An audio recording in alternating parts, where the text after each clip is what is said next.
এই রকম করে খাবার থালাটা যদি কেউ সাজিয়ে খেতে দেয় তাহলে খেতে তো ভীষণ ভালো লাগে। আর বিশেষ করে মায়ের হাতের যদি রান্নাটা হয়। আজকে মা বানিয়েছিল ডিম ভাপা, আর এই ডিম ভাপার রেসিপিটি তোমরা যারা খাওনি তারা কিন্তু অবশ্যই একবার ট্রাই করে দেখতে পারো, খেতে বেশ ভালোই লাগে। ডিমের ঝোল, ডিমের কারি, ডিমের অমলেট এইসব খেতে খেতে যখন একঘেয়েমে লেগে যাবে তখন এই ডিম ভাপার রেসিপিটি তোমরা অনায়াসেই বানিয়ে ফেলতে পারো। আর খুব সহজেই কিন্তু এই ডিম ভাপার রেসিপিটি বানিয়ে ফেলা যায়। এই ডিম ভাপার রেসিপিটি বানানোর জন্য এখানে আমি নিয়েছি 2 চামচ পোস্ত, নিয়েছি 1 চামচ সাদা সর্ষে, 1 চামচ কালো সর্ষে, আর নিয়েছি 4টে কাঁচা লঙ্কা। তোমরা যে যেরকম ঝালটা খাবে ঠিক সেই রকমই ঝালটা দেবে। তারপর এর একটা মিহি পেস্ট তৈরি করে নেব। পেস্টটা একদম রেডি হয়ে গেছে।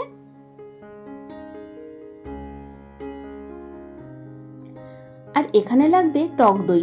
টক দইটা আমি ভালো মতো ফেটিয়ে রেখেছি। টক দইটা যদি ফ্রিজ থেকে বার করো তাহলে ডাইরেক্ট দেবে না, তাহলে টক দইটা কেটে যাওয়ার ভয় থাকবে।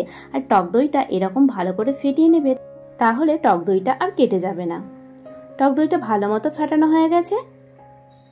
এখানে 4টে ডিম আমি নিয়ে নিয়েছি। ডিমটা আগে থেকে সেদ্ধ করে রেখেছিলাম। তারপর ডিমের খোসাগুলো ভালো মতো ছাড়িয়ে নিয়েছি।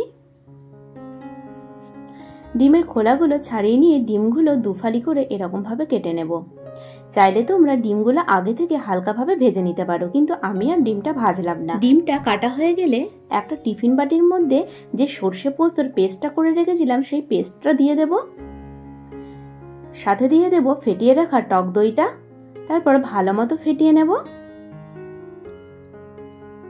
দিয়ে দেবো পরিমাণ মতো হলুদ, দিয়ে দেবো কালারের জন্য কাশ্মীরি লঙ্কা গুঁড়ো। তারপর সমস্ত কিছু ভালো মতো ফেটিয়ে নেব। হ্যাঁ, এতে কিন্তু সর্ষের তেলের পরিমাণটা একটু বেশিই লাগবে।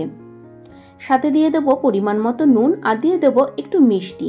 সমস্ত কিছু ভালো মতো নেড়েচেড়ে নিয়ে একটু বেশি করে সর্ষের তেল দিয়ে দেবো। এই সর্ষের তেলটা বেশি পরিমাণে দেওয়ার জন্য আর কালো সর্ষেটা দেওয়ার জন্য একটু ঝাঁঝটা বেশি লাগবে, আর ডিম ভাপাটাও খেতে ভালো লাগবে। তারপর ভালো করে নেড়েচেড়ে নিয়ে কেটে রাখা ডিমগুলো দিয়ে দেব। আর সাথে দিয়ে দেব একটু পরিমাণ মতো জল। টিফিন বাটিটা একদম ছোট হয়ে গিয়েছিল, তাই পাল্টে আরেকটু বড় সাইজের টিফিন বাটি নিলাম। তারপর দিয়ে দেব 2টো চেরা কাঁচা লঙ্কা। কড়াইতে গরম জল বসিয়ে দেব। জলটা হালকা গরম হয়ে গেলে টিফিন বাটিটা দিয়ে দেব ঢাকা। মোটামুটি 15-20 মিনিট পর ঢাকনাটা খুলে নেব। তারপর টিফিন বাটিটা ঠান্ডা হয়ে গেলে এই ঢাকনাটা খুলে নেব। ব্যাস একদম রেডি হয়ে গেছে গরম গরম ডিম ভাপা। আর এই ডিম ভাপা গরম গরম ভাতে খেতে কিন্তু দারুণ লাগে। মুখের স্বাদ বদলানোর জন্য বা ডিমের একঘেয়েমি রেসিপি থেকে বাঁচার জন্য এই রেসিপিটি তোমরা অবশ্যই ট্রাই করে দেখতে পারো। যেই না ডিম ভাপা রেডি হয়ে গেল অমনি গরম গরম ভাত নিয়ে আমিও বসে পড়লাম। যারা এই ডিম ভাপার রেসিপিটি খেয়েছো তারা তো এর স্বাদ জানো, আর যারা খাওনি তারা কিন্তু ঝটপট করে বানিয়ে ফেলো আর ঝটপট কমেন্ট করে জানাও যে ডিম ভাপার রেসিপিটি কেমন খেতে হয়েছে।